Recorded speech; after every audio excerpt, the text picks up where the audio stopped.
السلام علیکم ورحمۃ اللہ وبرکاتہ۔ سامعین محترم، آج آپ حضرات کے سامنے کم کھانے کے فائدے وہ ذکر کیے جائیں گے، تو اس سے پہلے ایک واقعہ ہے، آپ اس کو سماعت فرما لیں تو اس سے بہت ساری باتیں ہیں جو سمجھ آ جائیں گی۔ خلیفہ ہارون رشید کے دور میں ایک عیسائی پادری جو کہ حکیم بھی تھا، طبیب تھا، ڈاکٹر تھا، تو اس مجلس میں اس نے ایک سوال شروع کر دیا کہ اے مسلمانو، تم کہتے ہو تمہارے رب نے تمہیں سب کچھ بتا دیا ہے، تو آیا قرآن پاک کے اندر کوئی صحت کے اصول بھی بیان کیے ہیں؟ اب جب یہ سوال کیا تو یہ وہ دور تھا جب علماء کرام کی بادشاہوں کے ہاں قدر تھی، اور بادشاہوں کے ہاں ان کا آنا جانا تھا، اور بادشاہ علماء کی صحبت میں بھی رہتے تھے، اور علماء کرام کو اپنے پاس بلایا کرتے تھے اور رائے لیا کرتے تھے۔ تو خلیفہ ہارون رشید نے علماء سے سوال کر ڈالا، تو ایک عالم دین کھڑے ہوئے، انہوں نے کہا ہاں میں بتاتا ہوں کہ اللہ تعالیٰ نے قرآن پاک کے اندر صحت کے متعلق اصول بیان فرمایا ہے۔ وہ کون سا؟ فرمایا کلوا واشربوا ولا تسرفوا، کھاؤ اور پیو اور اسراف نہ کرو۔ بڑا خوبصورت اصول بیان فرمایا، کھاؤ پیو اسراف نہ کرو، بلا وجہ نہ کھاؤ، زیادہ نہ کھاؤ۔ اب اس نے جب یہ بات سنی، اس نے دوسرا سوال کر ڈالا، اچھا تمہارے نبی جناب محمد مصطفیٰ صلی اللہ علیہ وآلہ وسلم نے تمہیں بہت کچھ بتایا ہے، آیا صحت کے متعلق انہوں نے بھی کوئی بات کی ہے؟ پھر خلیفہ ہارون رشید نے علماء کی طرف نگاہ ڈالی اور کہا اس کا جواب کون دے گا؟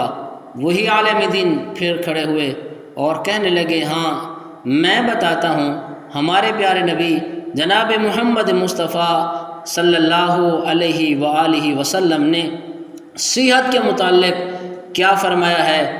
3 باتیں بڑی خوبصورت نبی کریم صلی اللہ علیہ وآلہ وسلم نے فرمائی ہیں۔ پہلی بات یہ فرمائی کہ معدہ تمام بیماریوں کی جڑ ہے۔ پھر فرمایا کہ معدہ کو وہی چیز دو جس کی اس کو ضرورت ہو، اور تیسرے نمبر پہ فرمایا کہ پرہیز علاج سے بہتر ہے۔ وہ عیسائی پادری نے جب یہ بات سنی تو وہ بول پڑا کہ اب حکمت کے پاس ان 3 اصولوں کے سننے کے بعد حکمت والوں کے پلے کچھ بھی نہ رہا۔ تو آپ اندازہ لائیں، قرآن پاک کے اندر بھی صحت کے اصول اور جناب محمد مصطفیٰ صلی اللہ علیہ وآلہ وسلم کے فرمان کے اندر بھی صحت کے اصول بیان کیے گئے ہیں۔ اور کم کھانے کا فائدہ کیا ہے؟ مدینہ میں ایک ڈاکٹر آ گیا، کلینک کھول دی۔ آپ کو پتہ ہے جب کسی کے پاس کوئی گاہک نہ آئے نا تو وہ دکاندار پریشان ہو جاتا ہے، تو کوئی مریض بھی نہ آیا،